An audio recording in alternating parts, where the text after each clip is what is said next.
9. To Catch a Werewolf. Paddy grabbed a cricket bat from off the wall at the pub. Jay-Sean grabbed himself one too, to use as a sort of club. The werewolf man was almost upon her. Zoe trembled and backed away. Now there was no time to wait for Kumina. They had to fight this day.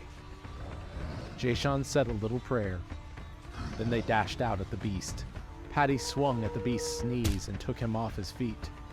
Zoe screamed and turned and ran. The beast caught Jay-Sean's bat. He splintered it within his grip and roared on top of that. Jay-Sean and Paddy took a step or two back, but Paddy barked in his face.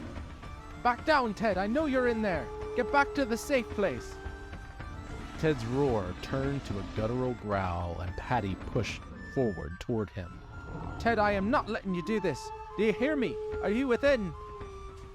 Ted backed up into a corner, his werewolf form unsure. Paddy reached out to touch him, but he swatted at her more.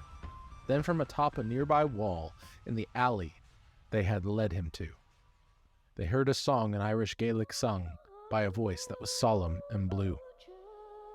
Jay-Sean looked up and saw Zoe, or Ziona, as she said her name was. She was singing to the beast below, and he whined and raked his claws against the brick of the wall that separated him from his pale white prey. But Ted Hallett, in werewolf form, would not get her this day.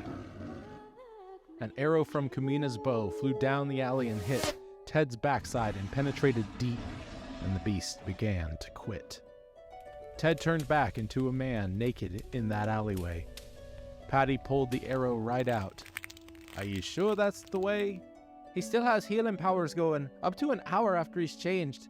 If I left that arrow in his rear seat, he'd need to rearrange." That still doesn't really explain how he fell asleep like that. Kumina came down the alleyway, swaggering like a cat. "You sure waited long enough. I had to find my bow. It's very seldom I get to use it now. Come on, pick him up and let's go."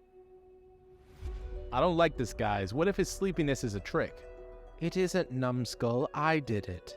The secret's in my spit." "Say what?" Jay-Sean exclaimed in shock. "Are you telling me you got venom?" "It won't kill you, but it'll make you sleep." "We need to get him some denim." Jay-Sean turned and looked up the wall. Zoe was still standing there. She smiled and quietly stared at them all, her gratitude expressed with a glare. "Why don't you come down and join us, Zoe? Maybe it's time you had some fun." "Aye, I'll treat you all to a pint." "A pint? Let me show you how it's done." They all laughed, and Zoe climbed down the wall, and they all went to get Ted's clothes, and soon enough they ended up at the Handsome Hog to celebrate and drown their woes. Imagine if you had everything Tolkien ever wrote. Well, you can't have his, but you can have mine. The Ling Lyricanium is $10 a month, and you can find it at joshuadavidling.com/LL. That's joshuadavidling.com/LL.